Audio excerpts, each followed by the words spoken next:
Guillaume Geviard, bonjour.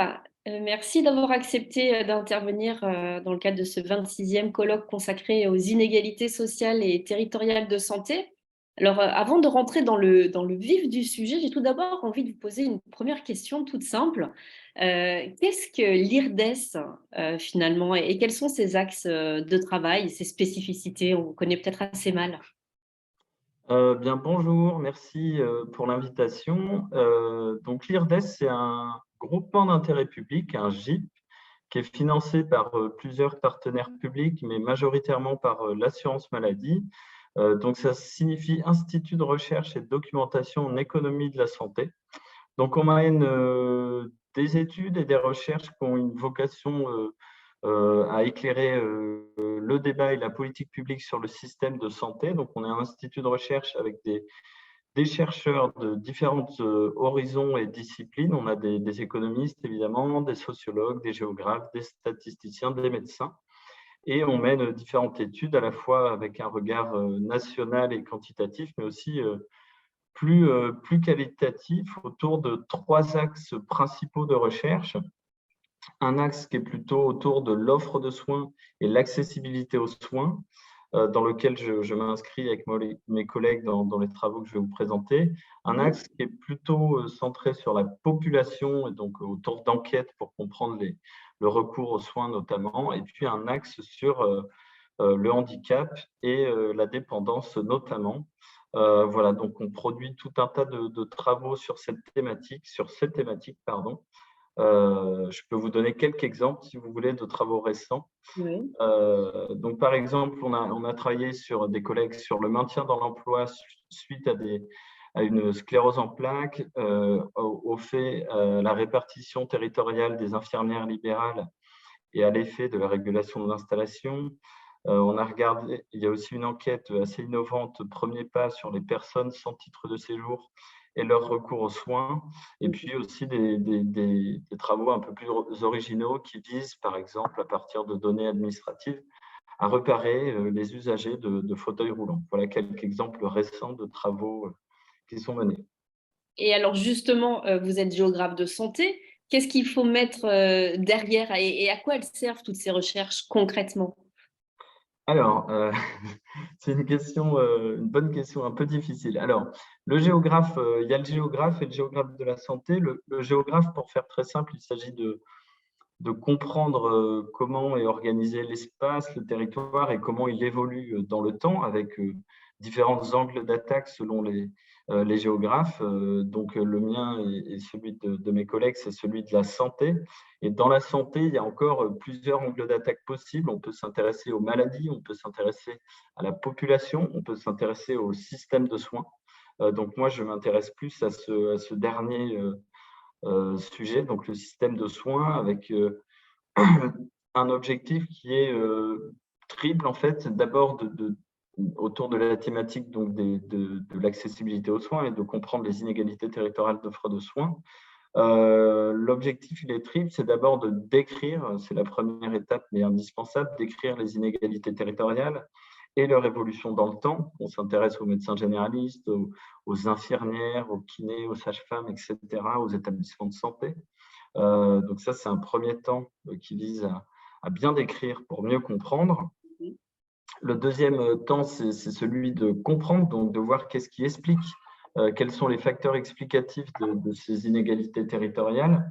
Donc à partir d'enquêtes, à partir voilà, qui s'intéressent aux soignants, par exemple, comprendre quelles sont les origines des déserts médicaux, par exemple. On y reviendra tout à l'heure lors de l'intervention. Et un troisième temps qui vise, avec d'autres collègues aussi, à mobiliser des méthodes d'évaluation pour comprendre aussi le poids des interventions publiques sur un champ donné. Donc ici, on s'intéresse aux inégalités territoriales d'offre de soins et comprendre comment certaines mesures visent à les résorber ou quels effets elles ont sur les inégalités territoriales. Donc on en reparlera aussi avec l'exemple des maisons de santé ou du zonage de régulation à l'installation. Et le but de tout ça, c'est donc de voir comment évoluent ces inégalités territoriales d'offre de soins, quel est le poids de l'intervention publique là-dedans, et donc qu'est-ce qui reste à faire, et ce qui a été fait, est-ce que c'est efficace ou pas, mais on l'illustrera tout à l'heure. selon du propos. Merci Voilà. pour cet éclairage et ces précisions. Alors, on parle de désertification médicale, les inégalités territoriales, la répartition des professionnels sur les territoires. Premier aspect, quels sont les constats et quels territoires sont les plus touchés et quelles en sont, vous en saurez les causes? Alors, je vais répondre à cette question. Je vous propose, pour y répondre, d'appuyer mon propos sur un diaporama que je vais vous faire suivre et puis de dérouler ce questionnement que vous avez formulé autour du constat et puis des réponses à apporter. Alors, je vais vous partager l'écran en entier. Vous me dites si c'est bon. Est-ce que vous voyez bien du coup? Parfait. Est-ce que ça défile? Oui, Ok, donc on va aborder ces deux questions. Je vais y répondre, hein. Quels sont les déserts médicaux? C'est quoi? Où est-ce qu'ils sont situés? Et puis sur les réponses qui ont été apportées, qu'est-ce qui a été fait et qu'est-ce qui reste à faire en s'arrêtant sur deux recherches qu'on a menées avec mes collègues et puis apporter d'autres éléments à la réflexion sur des réponses locales aux déserts médicaux. Voilà, puis on pourra finir par des exemples d'autres pistes à privilégier pour demain. Alors, les déserts médicaux, rentrons dans le vif du sujet. Il n'y a pas de définition, on va dire, précise, mais il y a une manière de définir les territoires dans lesquels il y a des problèmes d'accès aux médecins généralistes. C'est ce qu'on appelle les zones d'intervention prioritaire qui apparaissent ici en rouge sur cette carte. Donc, les déserts médicaux, si on devait les définir de manière générique, ce sont les territoires où les populations ont des difficultés d'accès aux médecins généralistes. Donc, selon les définitions qui sont utilisées par les agences régionales de santé, vous avez 30% de la population qui habite dans un territoire considéré comme une zone d'intervention prioritaire. Donc, ce sont les zones en rouge que vous voyez ici sur cette carte, donc qui concernent principalement les départements et régions autour de l'Île-de-France, aussi la Guyane, la Martinique, la Guadeloupe, et puis un certain nombre d'espaces ruraux en France métropolitaine. Et à ces zones s'ajoutent des zones oranges dites de vigilance ou d'action complémentaire. Donc, ce qui est important de noter aussi, c'est qu'en 2022, 2023 désormais, les déserts médicaux donc, sont des territoires qui concernent les villes, les espaces périurbains, mais aussi évidemment les espaces ruraux. Et ça touche tous les territoires, mais on va le voir pas avec la même intensité. Mais il y a quelques années, une dizaine d'années, c'était surtout des espaces ruraux qui étaient concernés par ce problème. Donc là, c'est pour vous illustrer le phénomène de désertification médicale, donc qui est à l'origine de la carte que je vous ai montrée des déserts médicaux. La désertification médicale, c'est la raréfaction de l'offre de médecins généralistes sur le territoire. Donc, c'est quelque chose qui a débuté, je vous le disais, à la fin des années 2000, pardon, et qui va se poursuivre jusqu'à la fin des années 2030. Et cette intensité, elle est variable selon le type de territoire. Donc, juste pour vous montrer sur cette carte que vous avez les territoires bleus et bleu clair, on ne voit pas forcément très bien, bleu foncé, bleu clair sont les territoires où vous avez une raréfaction de l'offre de soins. En bleu foncé, c'est qu'elle est supérieure à la moyenne nationale, donc dans l'ensemble des territoires, puisque je vous rappelle que c'est un phénomène global. Et puis, dans les territoires verts, vous avez une hausse de la densité médicale entre 2004 et 2017. Donc, juste pour illustrer le fait que cette raréfaction, elle ne concerne pas tous les territoires de la même manière et que certains territoires ont quand même une amélioration de leur offre de soins. Je vais peut-être vous expliquer et on y reviendra, et c'est important pour réfléchir aux réponses à apporter aux déserts médicaux, les ressorts de cette désertification médicale. Donc, c'est un processus qui a des causes multiples. Le premier, c'est une raréfaction de l'offre médicale qui se concrétise par une baisse des effectifs de médecins généralistes libéraux disponibles pour la population. Vous avez dans le même temps une augmentation et un vieillissement de la population française donc qui vont accentuer ce déficit d'offre de soins. Deuxième élément, c'est la liberté d'installation des médecins qui est aussi à l'origine d'inégalités territoriales d'offre de soins, elle-même liée à des différences d'attractivité entre les territoires qui font que les médecins, les populations ne vont pas de manière homogène dans les territoires. Et enfin, et c'est important, une autre cause, c'est le fait qu'on a eu des réponses politiques qui ont pu être tardives, voire inadaptées, face à cette problématique de désertification médicale.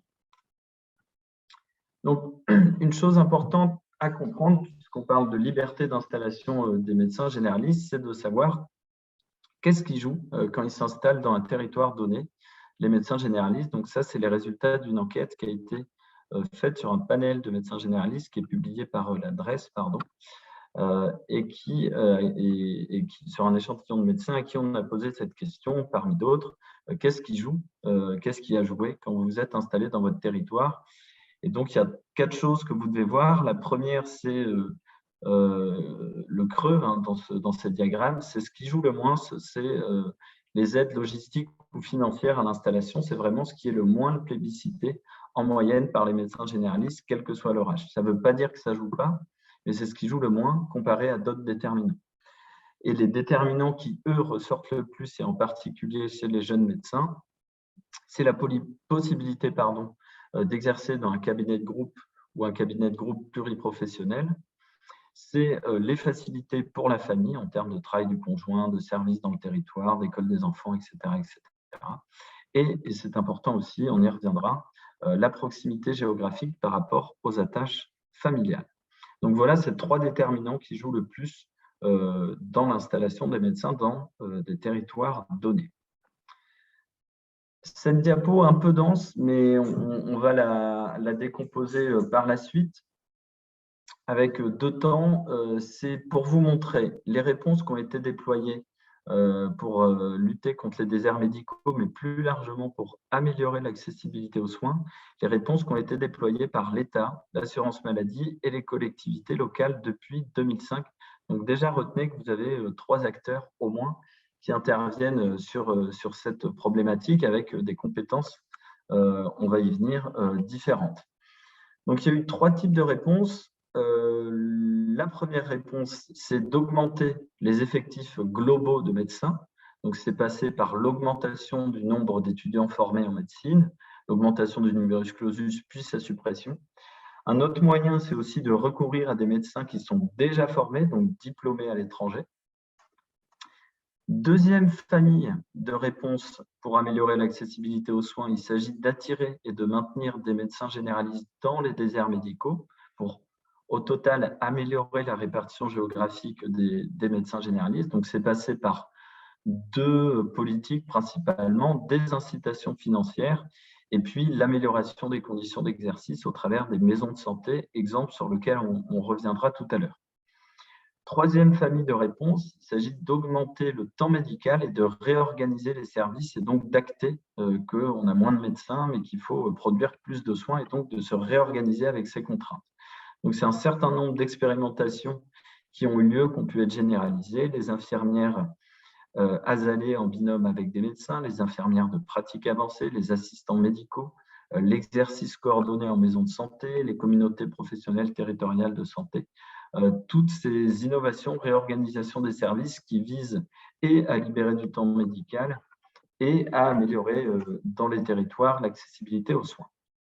Voilà pour ces 3 familles de réponses, sachant que le débat n'est jamais clos en France sur comment lutter contre les déserts médicaux. Il y a d'autres réponses qui sont en débat ou en cours. Une qui revient souvent et qui est souvent portée, c'est l'idée de réguler l'installation des médecins dans les zones les mieux dotées, à l'instar de ce qui se fait pour les infirmières, les kinés, les sages-femmes, les orthophonistes, par exemple. Donc, l'idée, c'est de limiter les installations dans les zones les mieux dotées, permettre une installation s'il y a un départ à la retraite. Donc, on reviendra sur cet exemple tout à l'heure avec les travaux qu'on a menés sur l'évaluation du zonage infirmier. Il y a l'idée de faire une 4e année d'internat pour les internes de médecine générale, prioritairement dans les zones sous-dotées. Donc, il y a un groupe de travail qui est sur cette question pour que ce soit effectif en septembre 2023. Et enfin, puisque c'est aussi dans l'actualité, le fait de permettre l'accès direct à certains paramédicaux, comme les kinés ou les infirmières de pratique avancée, dans les territoires sous-dotés en médecins. Voilà pour les autres réponses qui sont en débat. Dans la diapo suivante, c'est les mêmes mesures, les mêmes familles de réponses. Je vous les ai juste ventilées par type d'acteur et par moment d'intervention pour que vous voyez un petit peu les possibilités qui sont offertes aux collectivités territoriales locales pour répondre à cette problématique des déserts médicaux. Donc, par exemple, si on s'intéresse sur la première mesure qui consiste à augmenter le stock de médecins, c'est principalement, on l'a dit, de jouer sur la formation des médecins. Ça, les collectivités locales n'ont pas la main là-dessus, mais elles peuvent, par exemple, recruter des médecins diplômés à l'étranger, que ce soit dans des hôpitaux, des petits hôpitaux ou des médecins généralistes aussi, en faisant appel à des cabinets de recrutement notamment. Pour ce qui concerne les mesures qui visent à améliorer la répartition géographique des médecins et donc les attirer dans les déserts médicaux, les collectivités locales bénéficient d'aide, enfin peuvent faire bénéficier les médecins d'aide à l'installation, de bourses d'études, peuvent participer à la création de maisons de santé, de centres de santé, etc. Et enfin, pour ce qui est de réorganisation territoriale, les collectivités locales peuvent être impliquées dans des communautés professionnelles territoriales de santé. Je ne reviens pas sur chaque mesure, hein, j'insiste juste sur celles qui sont à la main des collectivités locales. Alors, je vais prendre maintenant trois séries d'exemples de réponses aux déserts médicaux. D'abord, les maisons de santé en s'appuyant sur un travail qu'on a mené avec Julien Mousquet, qui est publié, que vous pouvez trouver en ligne, alors sur le site de l'IRDES au format 4 pages vulgarisé, et sinon en anglais dans la revue Social Science and Medicine. Deuxième exemple sur la régulation de l'installation des infirmières, et troisième série d'exemples, les réponses des collectivités locales. Donc les maisons de santé, ce qui ressort, c'est que c'est un levier pertinent pour attirer les jeunes médecins. Donc elles sont organisées autour d'un noyau médecins généralistes paramédicaux qui ont un projet de santé ensemble. Elles ont connu une forte croissance sur le territoire, puisqu'il y en a plus de 2000 en 2022, quand on en comptait à peine une vingtaine en 2008. Et elles sont principalement implantées dans des déserts médicaux, que ce soit des espaces périurbains ou des marges rurales. Voilà. Et je vais vous présenter donc une série de résultats où on a regardé comment évolue l'offre de médecins généralistes dans les territoires qui ont des maisons de santé, comparé à des territoires similaires qui n'ont pas de maison de santé, pour saisir l'impact de ce dispositif. Donc voilà, retenez que ça a un impact positif sur les installations de jeunes médecins, quel que soit le type de territoire, mais pas avec la même intensité. Alors, qu'est-ce qui se passe dans ce qu'on appelle les espaces périurbains sous-dotés? On a un effet positif sur l'évolution globale de l'offre de médecins généralistes et un effet encore plus fort sur l'évolution de jeunes médecins donc, qui s'installent. Ça, c'est le graphique pour vous l'illustrer. Vous avez l'évolution de la densité de médecins depuis 2004 jusqu'à 2017 dans les espaces périurbains sous-dotés, selon qu'ils aient en rouge des maisons de santé ou non. Donc, c'est la courbe bleue. Donc, ce qui est intéressant dans ce graphique, c'est que vous voyez qu'à partir de 2012, il y a une amélioration de la situation sur la courbe rouge, une amélioration de la densité. Donc, ce sont les territoires dans lesquels vous avez des maisons de santé, tandis que dans les territoires en bleu, périurbains sans maison de santé, vous avez une dégradation continue de la densité de médecins. Donc, on voit bien ici l'effet causal et l'impact positif de ces maisons dans les espaces périurbains sur l'évolution de l'offre de soins. Je ne vais pas plus dans le détail. Je vous montre la même chose. On a regardé dans les marges rurales. Donc, les marges rurales sont des territoires plutôt du centre de la France avec une offre de soins déficitaire en médecins, infirmiers, kinés, etc. Une population plus âgée. Des territoires qui sont moins attractifs pour les populations en termes aussi de dynamique démographique et qui sont plus éloignés des villes et des services, etc. Donc là, je fais référence à un travail aussi qu'on a publié par ailleurs de classification de ces territoires. Donc, qu'est-ce qu'on observe? Pas tout à fait la même chose que dans les espaces périurbains. On voit plutôt ce qu'on appelle un effet d'amortisseur des maisons de santé dans ces territoires sur l'évolution de l'offre.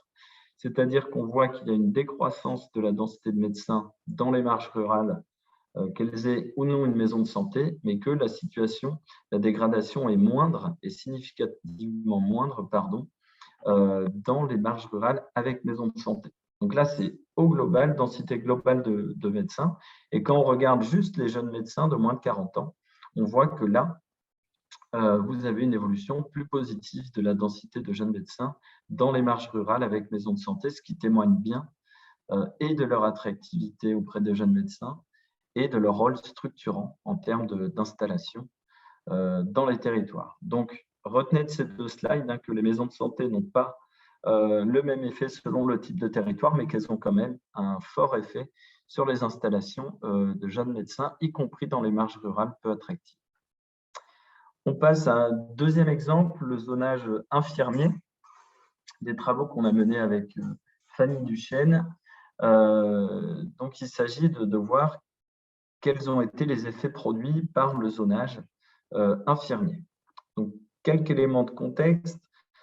Pour les infirmières libérales, donc on n'est plus sur les médecins ici, on a des inégalités territoriales qui existent en France de répartition des infirmières libérales, mais on a en revanche, c'est différent des médecins, une croissance des effectifs d'infirmières libérales depuis 2006.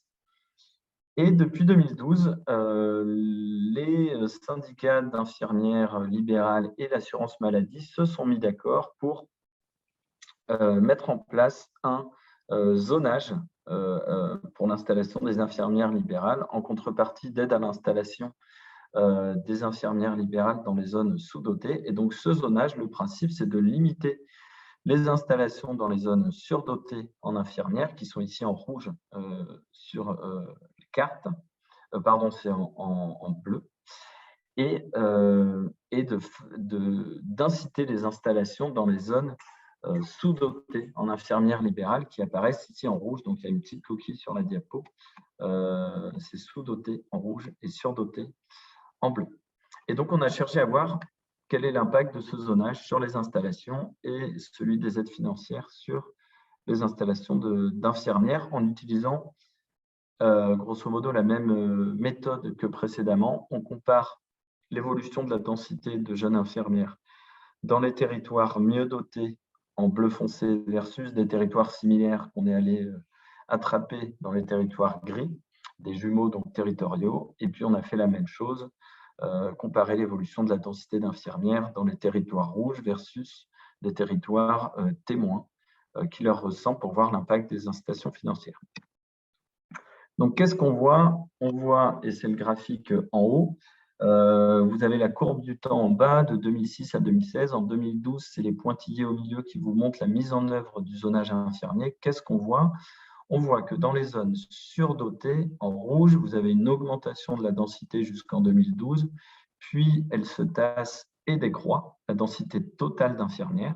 Et vous voyez que dans les autres territoires, les territoires intermédiaires, donc gris, et les territoires rouges, sous-dotés sur la carte, vous avez une amélioration de la densité d'infirmières libérales. On a fait la même chose sur les jeunes infirmières et on voit que l'effet est encore plus marqué pour les infirmières de moins de 40 ans.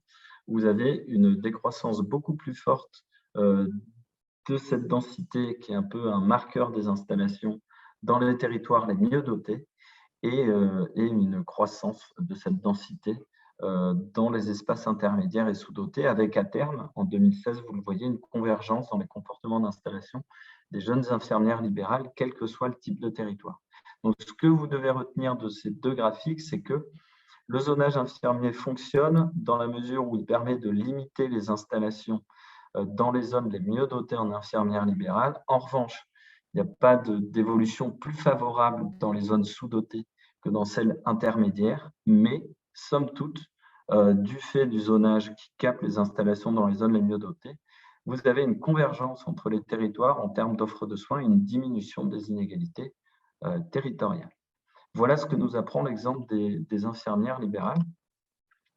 Je prends une troisième série de réponses, puisqu'il nous reste un peu de temps, à peu près 10 minutes, sur les réponses locales que peuvent apporter les collectivités locales face aux déserts médicaux. Donc là, on a vu deux dispositifs nationaux, le zonage infirmier et les maisons de santé, même si les maisons de santé peuvent être aussi aidées localement par les collectivités locales. Et puis là, je vais vous faire des petits focus sur des réponses locales aux déserts médicaux.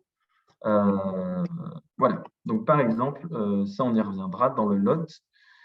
Ils expérimentent une filière santé dès le lycée pour, l'idée, c'est de faciliter la réussite des études médicales pour les étudiants ruraux qui sont formés dans ce lycée. Voilà, on ne peut pas encore l'évaluer parce qu'on ne sait pas ce qu'ils sont devenus ces lycéens, mais en tout cas, ça fait partie des possibilités qui existent. Donc, les réponses locales, vous en avez un nombre vraiment très fort. Vous avez une revue qui a été faite récemment là-dessus. Donc, on sait qu'il y en a beaucoup d'initiatives locales portées par les collectivités territoriales, mais on ne sait pas vraiment ce qu'elles produisent comme effet. Il y a peu d'évaluations.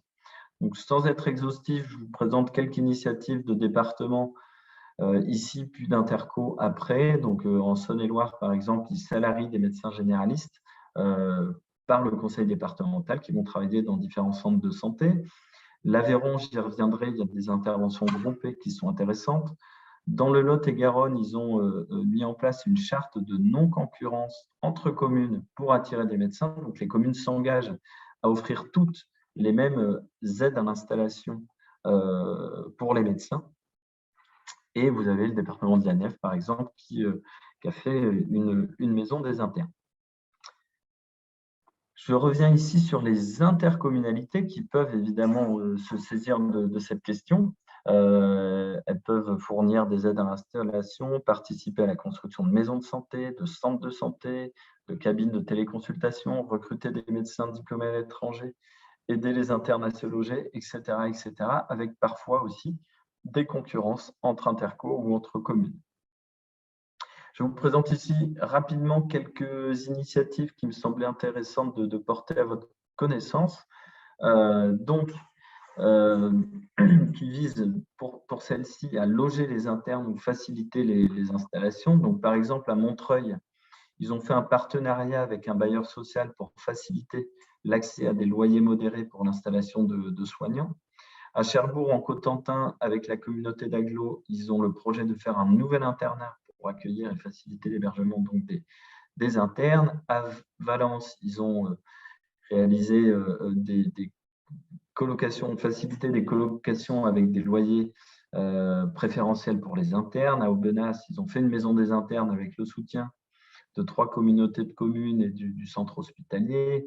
À La Réunion, ils ont fait dans la communauté d'Aglo de l'Ouest des aides à l'installation et un fonds européen pour des jeunes médecins qui souhaitent s'installer.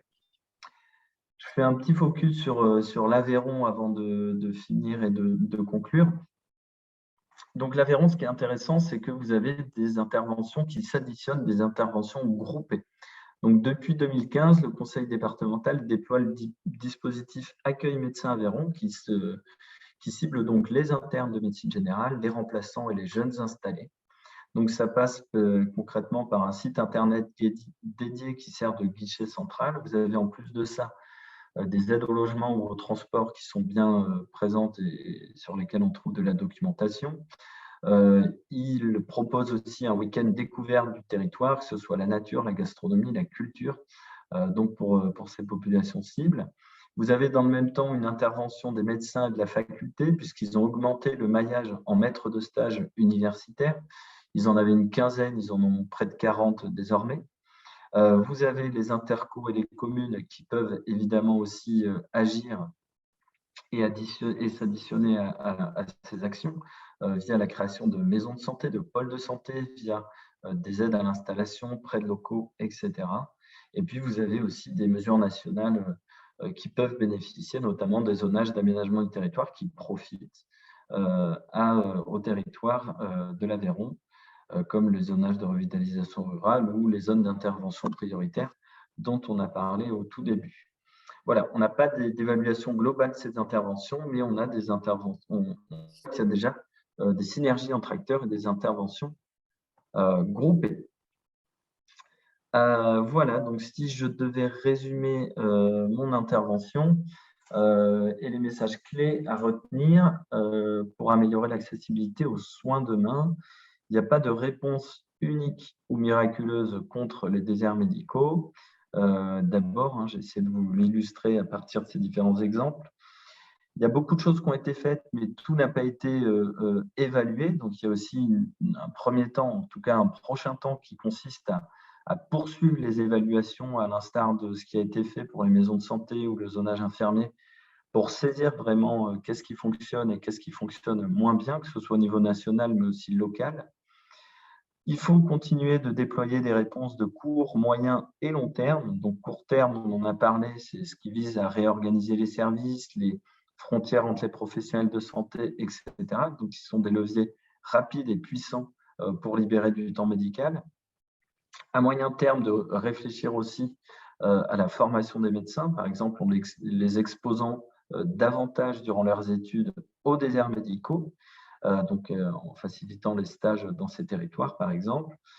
Et des mesures de long terme, ça peut être de réfléchir différemment à comment on recrute les étudiants en médecine en ayant des profils géographiques et sociaux plus variés d'étudiants. Pourquoi? Parce qu'on a un certain nombre de pays à l'étranger, comme le Canada, les États-Unis, l'Australie, le Japon, qui ont des études montrant le lien fort entre le passif rural des étudiants qui sont nés ou grandis là-bas et leur souhait de s'installer dans les zones rurales plus tard ou leur installation effective dans ces territoires. Donc, c'est peut-être un levier aussi qui serait intéressant de déployer en France pour avoir on va dire, des étudiants en médecine qui soient plus représentatifs des territoires français, plutôt que de chercher à adapter les territoires aux déterminants des médecins. Il faut évidemment expérimenter, c'est l'enjeu d'un certain nombre de mesures locales que je vous ai présentées, mais il y en a un certain nombre, donc il faut continuer aussi. Et enfin, et vous l'aurez compris avec l'exemple de l'Aveyron, une intervention isolée produit moins d'effets plusieurs interventions groupées. Donc voilà, s'appuyer sur l'exemple de l'Aveyron pour grouper les interventions et évidemment les adapter aux contextes locaux. Vous avez des départements, ce qui marche en Aveyron ne marchera pas forcément ailleurs. Donc c'est aussi en fonction des contextes locaux, des soignants, qu'il faut adapter ces réponses. Voilà, je vous remercie de votre attention. Merci beaucoup Guillaume Chevillard pour toutes ces informations, pour cet éclairage et nous allons passer aux questions dans la salle dans un instant puisqu'on va vous retrouver en direct avec nous pour parler de tout cela et puis voir les questions spécifiques aussi du territoire sur lequel nous nous trouvons et aussi des structures spécifiques comme les ACT. Merci et à tout de suite. Merci.